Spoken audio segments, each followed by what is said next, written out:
Good morning, everyone. My name is Todd Jesse. I am with the Western Alliance for Restoration Management, or WARM, as we like to call it. We are a 501c3 nonprofit dedicated to training the future generation in mine reclamation through hands-on experience at real-world mine sites. My work with them consisted of creating a geochemical report for the Butler mine, as well as an investigation of the effectiveness of biochar as an amendment to reclaim inactive or abandoned mines. And really, this project is just a small part of the larger story of the Bonita Peak Superfund site, where local voices were overpowered by people outside of the community.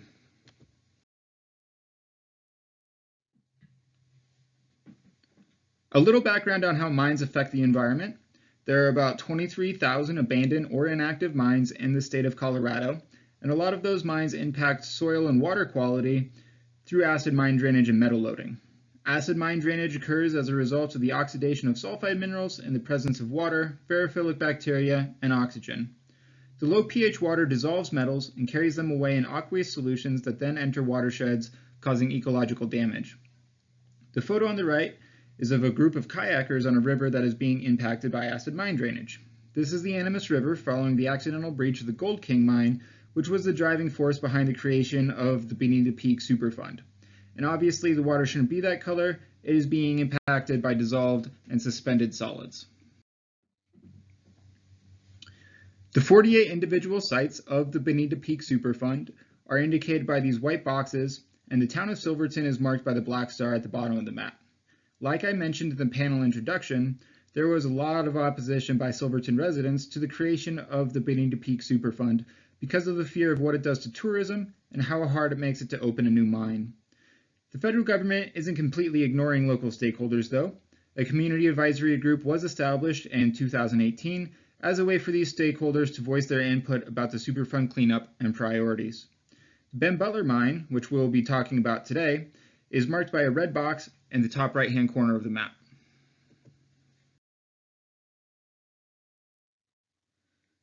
The Butler mine is an inactive mine held principally by private owners, although some of the impacted area is managed by the Bureau of Land Management. The mine itself lies on claim 1291, and one of the denuded areas or kill zones that is generated by the Butler extends onto claim 104.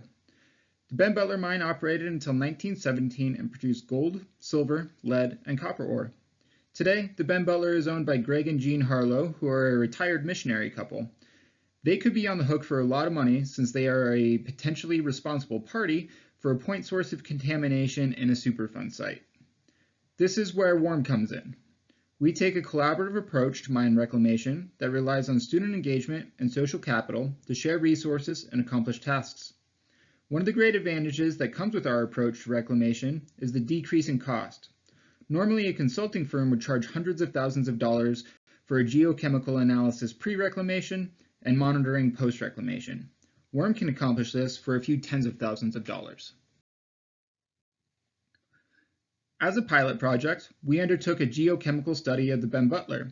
In 2018, then MEM student Elizabeth Hartson visited the Butler to collect samples for a preliminary assessment.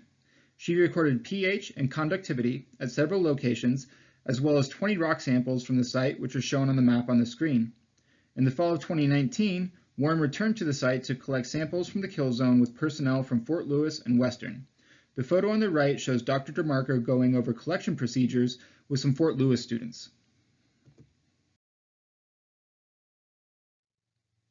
To analyze the rock samples collected, we began with characterizing the mineralogy of the rock, which is what we use the microscope on the left for. We then prepared the rock samples for three types of analysis. 1. Acid-basic counting, which tells you the overall acid generating potential of a sample. 2. A meteoric water mobility procedure, which is a leachate test used to evaluate water quality of water that has been in contact with waste rock. And 3. X-ray fluorescence, which tells you what elements are present in parts per million.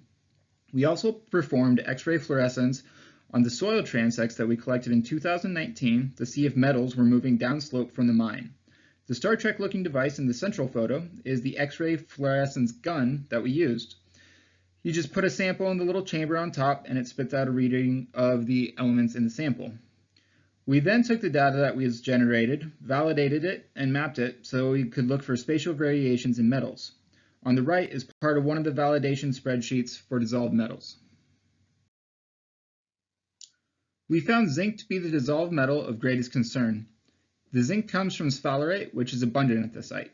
The average zinc concentration from the 20 meteoric water mobility procedure leachates, which is mapped on the left, was 34.48 milligrams per liter. For reference, the Colorado Aquatic Life water quality standard for zinc is 0.16 milligrams per liter. We also showed that metals were moving away from the mine through the kill zones. The concentration of zinc in soil transects we collected in 2019 is mapped on the right, and there was a significant difference between the concentration of zinc found inside of the kill zone versus outside of it.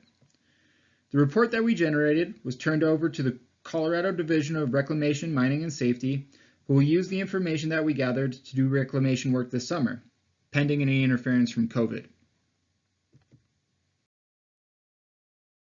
We also investigated the viability of using an alternative amendment material at Ben Butler. Literature indicates that using biochar, which is just charcoal produced with the intention of using it as a soil amendment, helps improve soil structure, increases nutrient retention, improves soil moisture, and sequesters carbon. Plus, it has the ability to absorb metals and change pH.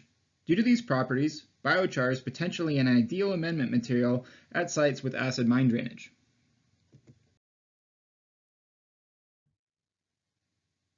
With the biochar study, we sought to do three things. 1. Investigate how combining biochar with limestone might enhance or degrade biochar's absorption capabilities. 2. To determine the ability of biochar to absorb metals over a multiple-month time frame. And 3. To better quantify biochar's absorption capacity of dissolved metals. A 4.5-month column test was used to better understand how biochar and a combination of biochar with limestone behave over a multiple-month time frame, which is shown on the left.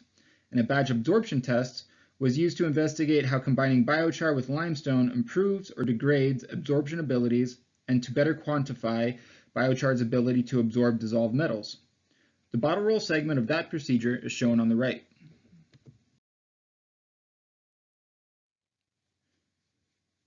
Preliminary results from the column studies showed that when used by itself, biochar did not significantly affect the concentrations of most metals in leachates that were generated. Zinc concentrations are shown on the left, and the column that contained biochar was almost identical to those that did not have any. It did help reduce dissolved iron concentrations, which is the graph on the right, but that was short-lived. Biochar was only able to reduce dissolved iron concentrations for no more than 2 months before it stopped working, which isn't very helpful for mine sites that can produce acid mine drainage for hundreds or thousands of years. We were able to get some preliminary results from the batch absorption test as well, such as pH and conductivity. Based on preliminary results, limestone is more effective in neutralizing pH, though biochar did have limited neutralizing effect. Unfortunately, we lost funding in part due to COVID and currently don't have the money needed to send our samples to the lab for dissolved metal analysis, which is really the meat of this study. But based on preliminary results that we do have, the state has decided not to use biochar at the Ben Butler site. So what's next? The state will be doing closure work on the Ben Butler this summer or fall. There needs to be 5 years monitoring post-reclamation, which Warren plans on doing through student projects. We will also be doing further biochar studies. Biochar won't outright replace limestone, but it can still do a lot to improve soil health and sequester carbon. So depending on the reclamation goals, there is still potential for it to be used at mine sites. We are also looking to expand our portfolio of sites. The pitch mine on Marshall Pass is an inactive uranium mine, which has the potential for some revegetation projects. And Warren will be creating a reclamation course in the fall of 2020. I would like to give a special thanks to all of the people on the screen for their advice and support over the last 2 years.